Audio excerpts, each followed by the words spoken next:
On continue dans les capsules de la CT 6100, donc de sciences de données pour l'assurance, pour les actuaires. Donc, on avait commencé à parler un peu de méthode ensembliste. Donc, j'avais présenté, encore une fois, une réflexion sur les méthodes d'ensemble et les notions à la fois de moyenne de prédicteurs, mais aussi de vote à la majorité. On avait vu un petit peu le bagging, on avait vu le random forest. Donc, on avait essentiellement insisté sur l'idée de paralléliser, c'est-à-dire je vais demander à plusieurs personnes de manière indépendante et à la fin, j'agrège tout. Donc ça, c'est les notions que j'avais appelées en parallèle. Là, on va faire une réflexion en série, c'est-à-dire que je vais commencer à créer un modèle, puis je vais apprendre de ce modèle, puis je vais continuer à créer des modèles quelque part sur les résidus. D'accord. Donc je vais me demander à chaque fois, est-ce que je peux continuer à apprendre de mes résidus. Alors on verra. C'est une interprétation que je fais des modèles de boosting. Il y a d'autres manières de les voir. En particulier, la méthode AdaBoost sera un petit peu différente, mais je pense que si on comprend la philosophie en disant c'est un apprentissage de ses erreurs, on a déjà quand même pas mal compris l'idée du boosting. Donc je vais juste basculer sur mes slides. Normalement, si ça se passe bien. Yes. Ok. Donc on est dans ce problème d'apprentissage séquentiel, donc en série. Ok. Donc dans cette partie sur les apprentissages par méthode d'ensemble. Donc juste pour distinguer entre les deux, entre le 5.1 et le 5.2, ce qu'on avait fait, c'était pour l'instant des méthodes de bagging. Donc le bagging, c'était l'idée de paralléliser. Donc c'est vraiment l'idée des forêts, quoi. Au lieu d'avoir juste un arbre sur mes données, c'est de dire, OK, je vais me créer plein de bases de données en parallèle.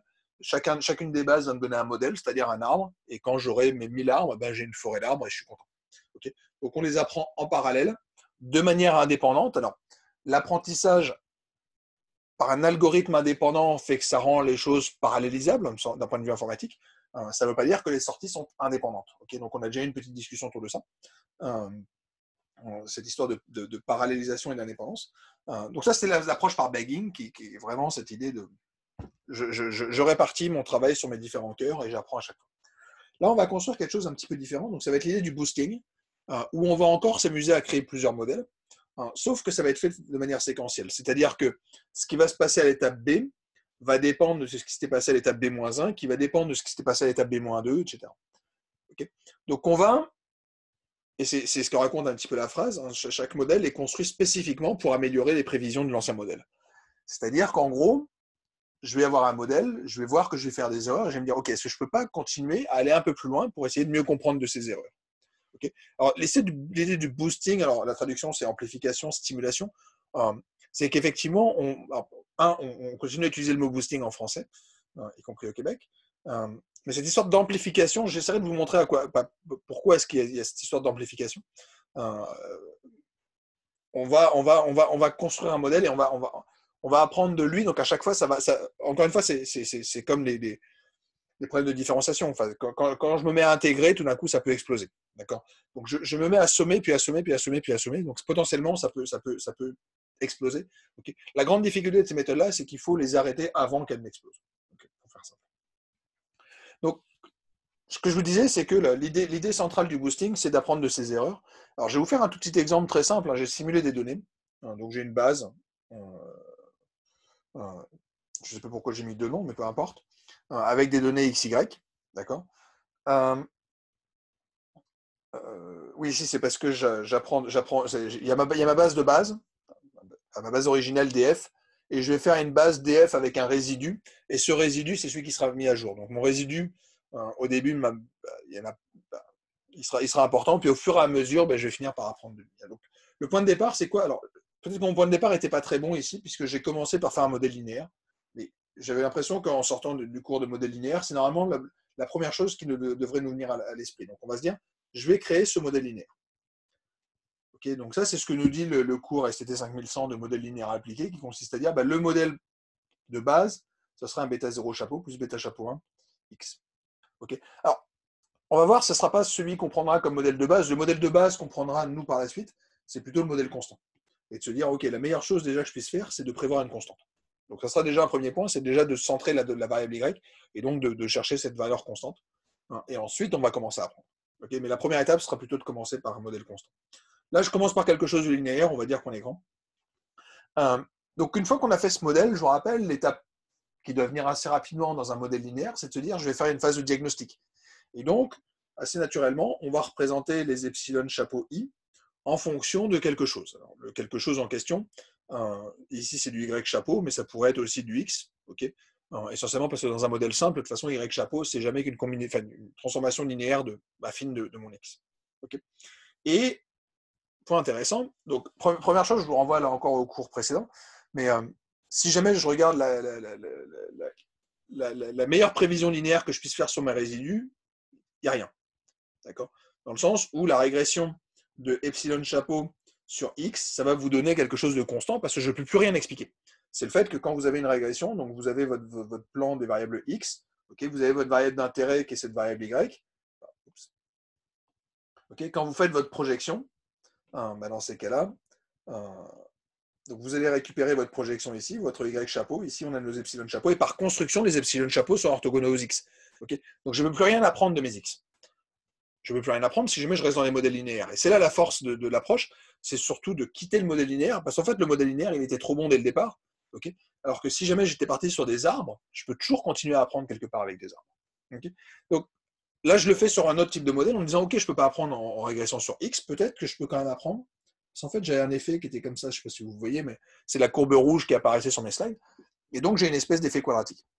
Okay, dans ces cas-là, c'est simple. Si jamais je pense que je peux encore apprendre de ce modèle, je vais faire une régression sur le carré de x.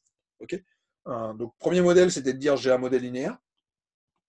Okay, ensuite, je me dis, ce petit résidu, je vais le mettre dans mon second modèle, donc ce sera la base de mon second modèle. Et là, je peux pas faire une régression sur x. Si jamais je n'avais pas cette variable-là, j'aurais 0 et 0. Okay, mais peut-être que je peux mettre un modèle quadratique. Okay, donc mon modèle quadratique, on le voit, il fit relativement bien, ça va être ce modèle-là. Okay, et donc, je vais récupérer des résidus, là encore. Okay, et ces résidus, je peux les observer ici. Donc ici, mes résidus, ça va être mes epsilon chapeau 2. Okay, après 2 étapes, on va dire. Ici, j'ai mes x. Okay, donc on peut continuer comme ça à se dire, OK, je peux apprendre. Bon, là, j'ai l'impression que je ne peux plus apprendre grand-chose, mais en tout cas, on a commencé à voir l'idée que apprendre de manière séquentielle, ça peut être relativement intéressant. Okay, et je vous renvoie aussi, alors là, il y a les capsules qui sont en ligne maintenant sur la partie des modèles linéaires, mais c'est aussi quelque chose que j'aurais pu faire si j'avais plusieurs variables explicatives en me disant, OK, je vais apprendre avec x1, puis après, je vais récupérer des résidus, je vais apprendre avec x2, puis avec x3, puis avec x4. Et donc, au fur et à mesure, comme ça, on va apprendre plein de choses. Je pourrais faire des produits, je peux faire toutes sortes de choses, je peux mettre des carrés, voilà. On peut apprendre de toutes sortes de modèles. Et c'est vraiment cette idée importante de se dire, je peux créer un modèle, je peux fitter un modèle, récupérer les résidus et apprendre de ces résidus et répéter ça tout plein de fois. D'accord ? Donc c'est ça qu'on va essayer de faire dans cette capsule. C'est vraiment cette histoire d'apprentissage séquentiel. Alors, c'est peut-être un peu plus intelligent de le faire sur des arbres. Sur les arbres, on a l'impression que si jamais on a pas mal de flexibilité sur la profondeur des arbres, on peut apprendre presque indéfiniment comme ça. Okay, donc c'est ce que j'ai fait ici en me disant, je pars de mes données de base, okay, et puis je vais fitter à des modèles. Donc par exemple ici, j'ai mis juste un modèle avec juste 2 branches, un split. Donc j'ai 2 branches ici où il me dit, voilà le premier modèle le plus simple que tu puisses construire, c'est ça. Très bien, une fois que j'ai fait ça, je récupère mes résidus. Okay, donc c'est vraiment ce qui est fait ici. Je fit mon modèle, je récupère mes résidus. Mes résidus vont être stockés, je vais les appeler Y, histoire de ne pas changer les noms. Okay, et ensuite, je vais apprendre de ce nouvel Y que je vais mettre dans ma base. Et je vais refaire tourner un rpart. Okay, donc ici, je récupère mes résidus qui apparaissaient là. Donc, par exemple, ici, j'ai mes epsilon chapeau 1. Okay, je vais les mettre ici, epsilon chapeau 1. Et je me dis, OK, maintenant que j'ai réussi à centrer, entre guillemets, est-ce que je peux continuer à apprendre de mes X ? Je vais mettre un autre modèle. Mon autre modèle, il est là. Donc, il me dit que j'ai intérêt à faire ça. Donc, on voit qu'on apprend un petit peu, mais l'idée, c'est de dire, c'est pas très grave. Tant que j'apprends un tout petit peu à chaque étape, au bout de 1000 étapes, j'aurai appris beaucoup. Voilà. Donc ça, c'est quelque chose qu'on va garder en mémoire. Et en particulier, nous, ce qu'on fera, c'est pas forcément utiliser le modèle, c'est qu'éventuellement, je pourrais utiliser une partie du modèle et me dire, OK, le modèle de base, il aurait été horizontal comme ça. Ici, il me dit de faire un petit découpage, on va dire comme ça. Donc ça, c'est le découpage optimal qu'il me propose. En fait, je ne suis pas obligé d'aller de manière aussi violente. Je pourrais très bien me dire, je vais apprendre un tout petit peu. Je vais juste corriger un tout petit peu en me disant, ce qui devait être un peu plus bas, je le baisse. Donc je ne le baisse pas violemment comme je devrais être, c'est-à-dire je ne vais pas me mettre, OK, la moyenne à peu près, elle est à peu près un peu en dessous de 3. Au lieu de dire que je baisse de 2 tiers, je vais baisser de, je sais pas, un quart, un petit quelque chose. Mais c'est de me dire, OK, j'apprends qu'il faut aller plus bas, je vais y aller tranquillement. D'accord? Et pareil pour les valeurs plus élevées, ben, je ne vais pas forcément monter de 1, je vais monter de 1 tiers. Okay, donc je monte un petit quelque chose, donc on verra, on aura un opérateur de type shrinkage qui va apparaître, donc on va pas apprendre complètement, on va juste avoir un petit rétrécissement, un petit aplatissement, donc on va apprendre un peu, et à chaque fois je vais récupérer des résidus, je vais essayer d'apprendre de ça. Okay, donc on continue comme ça, enfin, j'allais dire indéfiniment, mais donc ici j'ai un autre modèle, puis ici j'ai l'impression que j'en ai encore un autre. Okay, donc plus ça avance, plus j'ai rendu des arbres compliqués, okay, mais c'est pas très grave. Enfin, l'idée c'est juste, essayons d'apprendre un petit peu. Okay, alors, on voit que ça aura sûrement un défaut. Cette méthode-là, elle marche bien, mais si jamais je la prolonge comme ça, au bout d'un moment, je vais faire un modèle parfait. C'est-à-dire que si jamais j'ai 1000 points, qu'à chaque étape, je m'autorise à faire une petite variation, je me dis peut-être qu'au bout de 1000 arbres, je vais pouvoir avoir un modèle parfait. Donc on voit que ce n'est pas ce qu'on veut. D'accord. Donc il va sûrement falloir utiliser quelque chose de type base d'apprentissage, base de test, okay, pour pouvoir contrôler qu'on n'a pas un modèle trop bon sur la base d'apprentissage, mais on voit l'idée apparaître en tout cas. Je vais apprendre séquentiellement de mes erreurs, mais j'ai besoin de contrôler que je n'apprends pas trop et que je ne commence pas à modéliser du bruit en fait. Okay, c'est que apprendre de mes erreurs, c'est bien, ça me permet peut-être de capturer un effet, sauf que si je reprends l'exemple précédent où je me disais je vais apprendre avec des régressions polynomiales, je pourrais me dire après, je peux mettre un polynôme de degré 3, puis un polynôme de degré 4, puis de 5, puis 6, puis 7. Voilà. Ici, j'ai 500 points. Avec un polynôme de degré 500, j'aurais trouvé quelque chose de parfait. Voilà. C'est pas ce qu'on veut. Encore une fois, on veut un modèle qui ait du sens. Avoir du sens d'un point de vue algorithmique, c'est se dire si jamais j'apprends sur une base d'apprentissage, je le teste sur une variable de test, c'est le moment où j'apprends plus rien sur ma base de test et je commence à dégénérer. Je commence vraiment à surapprendre. Okay, donc c'est ce qu'on devrait voir par la suite quand on va le mettre en œuvre. Donc voilà un peu les grandes idées des méthodes de boosting. Donc ça va se formaliser de la manière suivante. Okay, c'est relativement simple, c'est l'algorithme numéro 1. Donc l'algorithme numéro 1, c'est l'algorithme générique, okay, alors, qui est dans un contexte un peu particulier, c'est que c'est un contexte de type L2. Okay, on va essayer de l'améliorer un petit peu par la suite. Donc le point de départ, c'est vraiment partir dans la direction que j'avais évoquée tantôt, c'est de dire, c'est comme mon paramètre, alors je l'appelle K ici, je ne suis pas forcément très malin, j'aurais pu l'appeler B, mais bon, c'était aussi pour insister sur le fait qu'on ne fait pas de bootstrap ici. Okay, c'est combien d'arbres est-ce que je vais créer de manière séquentielle. J'ai une initialisation. Donc il va quand même falloir donner une étape de démarrage pour mon algorithme. Et assez classiquement, comme on veut faire des choses de type L2, je vais prendre la moyenne. Okay, donc ça, c'est ce qu'on veut. Et ensuite, je déroule mon modèle. Mon modèle est relativement simple. Quand j'ai un modèle, FT, ou plutôt FT-1, je peux constituer des résidus. Okay, donc les résidus, c'est tout simplement la différence entre ce que j'observe et ce que me donne mon modèle. Quand j'ai mes résidus, je fit un modèle dessus. Donc c'est là où on voit apparaître la notion d'arbre.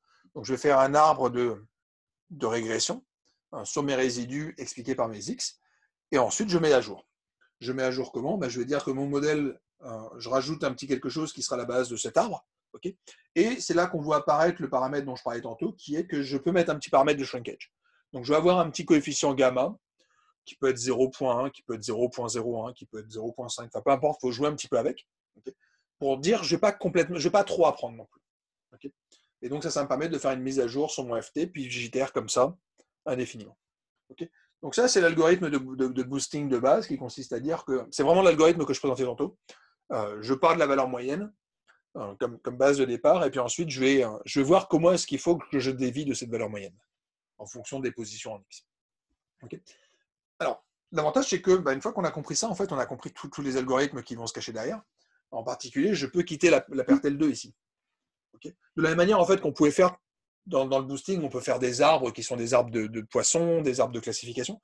Okay, ici, ce ne sera pas le cas. On va rester sur des arbres de type régression parce que ce qu'on va toujours essayer d'expliquer, c'est ce résidu. Le résidu sera toujours défini dans R. Okay, donc, repensez juste à des GLM. Dans les GLM, les résidus, ça va être des résidus de type de Pearson ou de déviance. Si mais je veux les expliquer, il me faut un modèle linéaire. D'accord, mes résidus, a priori, ils sont centrés. Donc, on a ce genre de choses.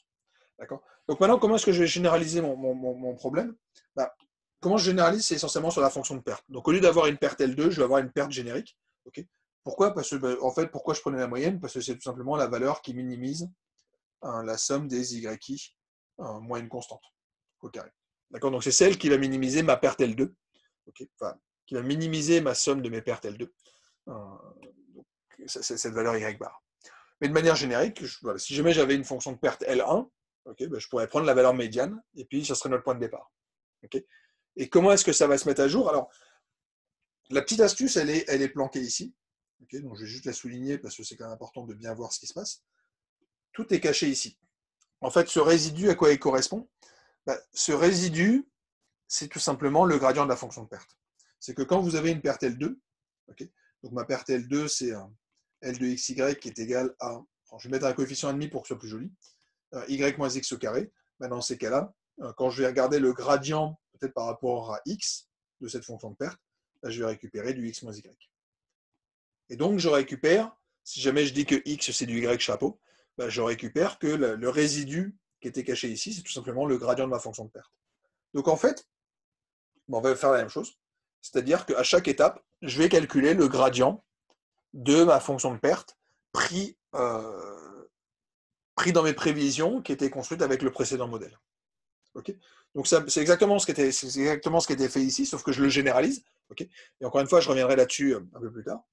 Et ben, une fois que j'ai mes résidus, alors c'est là où on continue à utiliser un modèle de type L2. Okay, donc je vais continuer à faire un arbre avec une erreur de type ANOVA. Enfin, donc je vais continuer à vouloir faire des branches qui soient relativement homogènes en termes de variance intra. Et puis après, j'ai tout simplement ma fonction de mise à jour. Okay, donc l'algorithme générique de boosting, c'est basé sur une fonction de perte. Les résidus, je les interprète comme étant des gradients. Donc c'est aussi pour ça qu'on parlera de gradient boosting. Okay, c'est que derrière, on voit que le concept important, c'est sur ce gradient de ma fonction de perte. Okay, et je vais apprendre sur ce gradient, tout simplement en faisant des arbres relativement simples. Donc c'est ce qu'on appellera des notions de stump, qui sont des arbres très simples. Okay, des arbres avec genre deux branches ou ce genre de choses. Donc on va avoir des arbres très très simples. Encore une fois, l'idée c'est, mais c'était déjà évoqué dans les méthodes d'ensembliste, c'est de dire ça ne sert à rien de faire des bons modèles. Ici, c'est l'accumulation qui va faire que ça devient bon. Okay, si jamais j'apprends trop, le modèle marche pas. Repensez à la régression linéaire, je suis bloqué assez vite en fait. Okay, donc ça, c'est aussi ce qu'on va appeler une notion de weak learner, qui est relativement importante ici. Donc l'idée, c'est de vraiment apprendre, mais pas trop. Okay, et pour être certain qu'on n'apprend pas trop, on va même rajouter ce petit coefficient gamma, d'accord, qui m'assure en fait que je ne vais pas trop apprendre. Voilà. Donc l'idée du boosting, elle est résumée ici, c'est vraiment cet algorithme très très simple. Okay, alors, je vais peut-être faire une toute petite pause, puis découper avant de nous présenter AdaBoost, parce que AdaBoost est un petit peu particulier, mais c'est la même histoire qui va exister. À tantôt.